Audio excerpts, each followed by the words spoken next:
Hi, I'm Kevin Hill, and today we're going to do another fun painting. So let's get started. We'll start off today with a little bit of blue and red on a 2-inch brush.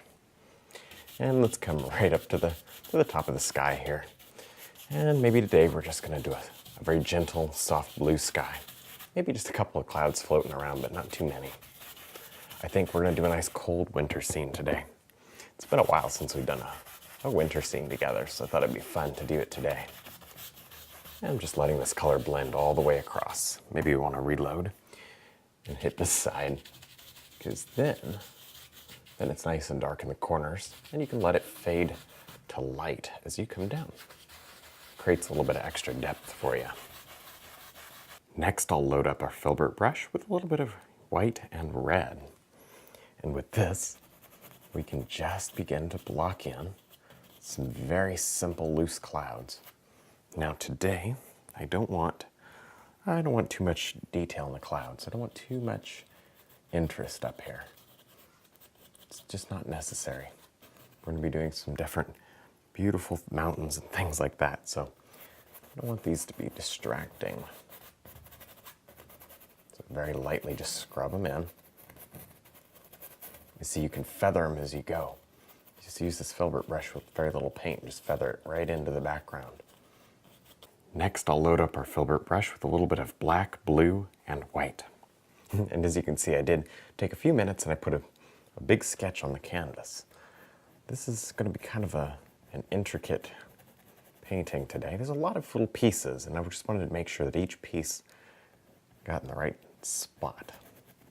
Wouldn't want a strange looking composition. And this way I was able to play with it and adjust the shapes and the shape of the land, the shape of the mountain, and get it just right. So I really do recommend you just take your filbert brush and a little bit of light gray color and just start sketching and map out at least the hard to vision parts of your painting. Sometimes it's hard to imagine what it's going to look like. So that really does help. And I'm just blocking this in with a very, very light blue color. Don't want to get it so dark that it comes too close. Remember, the more blue the thing is and more pale it is, the further away in the distance it looks. There. Maybe a light blue right out on this one. Maybe that's about all we'll do to this one. We may not even touch it after this. That little guy right back there. There. You can go with a slightly darker blue on the shadow side if you want to. And then a slightly darker blue as you come forward here in this mountain. Now with our 3/4 inch brush and some yellow and white, I'm just going to drop on a very small bit of highlight right out here on this mountain. It's not going to take too much. I'm just sort of setting this area up for the snow that I'm going to put on it. There. Just drag a little bit over, and you can leave a lot of this shadow still showing through here. In fact, I might even add more shadow. Might come back with a slightly darker blue or something. That's not too important. Mostly what we're worried about here is just creating a nice shape to this mountain, the mountain face here. And you can change the color. You can put in a little extra brown, throw some brown into that color. And see, that warms it up a little. You can do that. Maybe over here. There we go. Very soft. That's why I'm using this brush. It makes a very nice blended effect. Next, I'll load up the brush with just a little bit of white and blue. And let's go ahead and work on some snow areas. So just gotta pick a spot and start working. Maybe a little more blue to that. Okay, there we go. And you're gonna notice that it will mix with the underpainting we have down. That's fine, don't even worry about it. It just helps to soften it. There. And you really just pick out the areas where you think snow would collect and drop it on. This is a very rocky scene today. There's going to be a lot of rocks everywhere, really. So we're going to have a lot of beautiful broken up areas of snow. It'll add a lot of interesting contrast to the painting.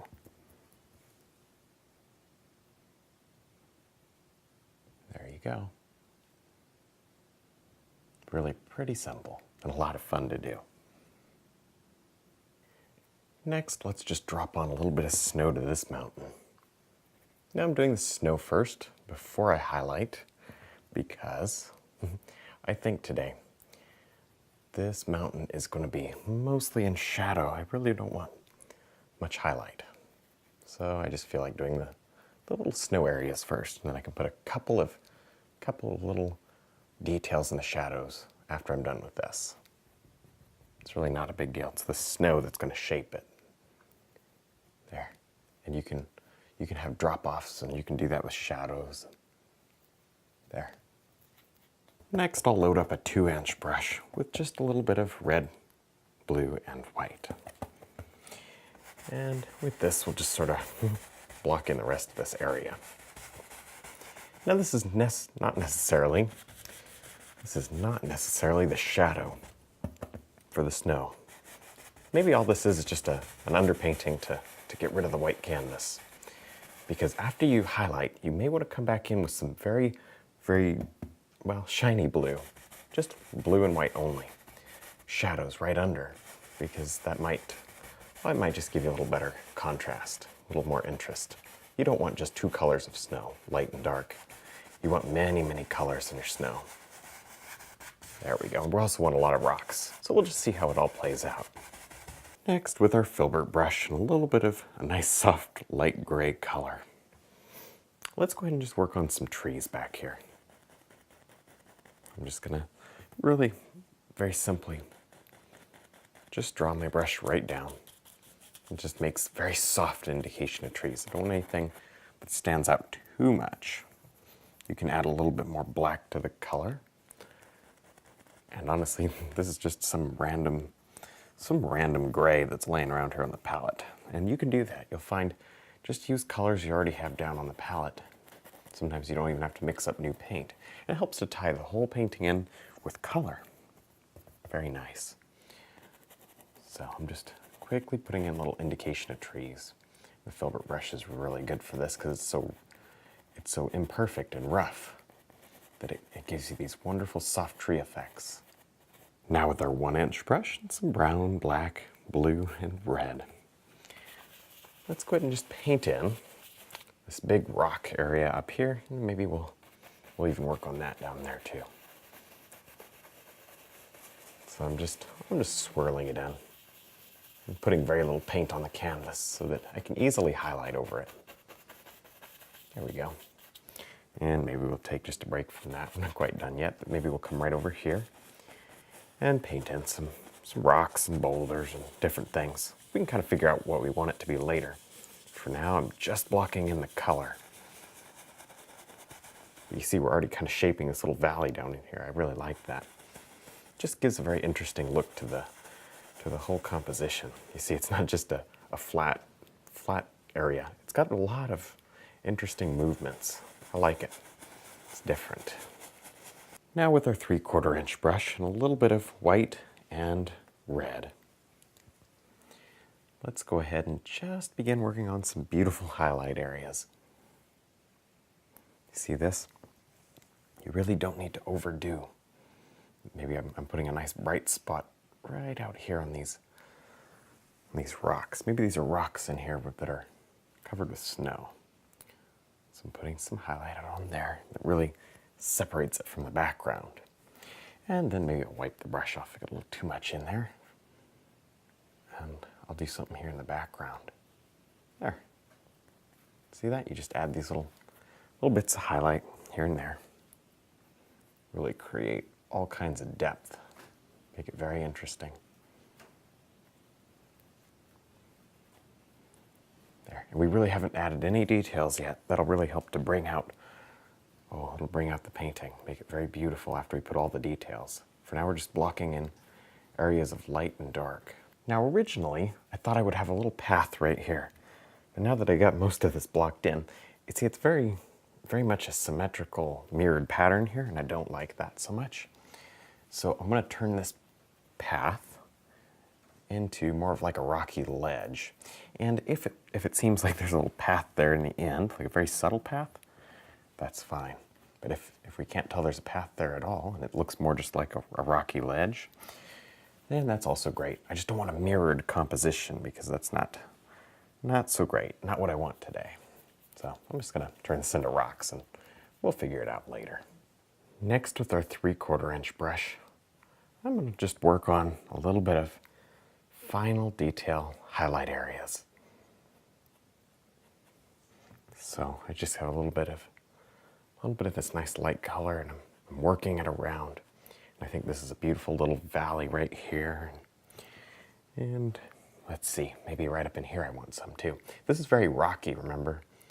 So you want to be very loose with your brush strokes. Make it appear like there's tons of rocks under there. Nice. And don't overdo. Make sure you get the lighting correct.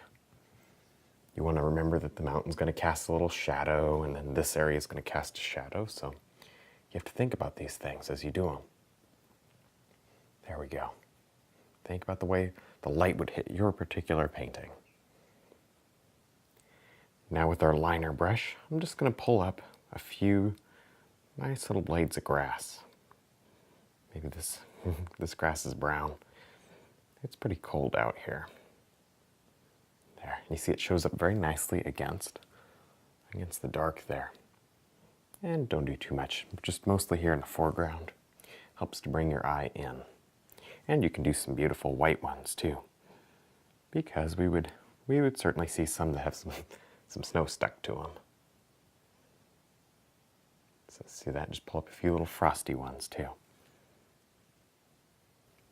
All right, well, I think we're done. I had a lot of fun. I hope you did too.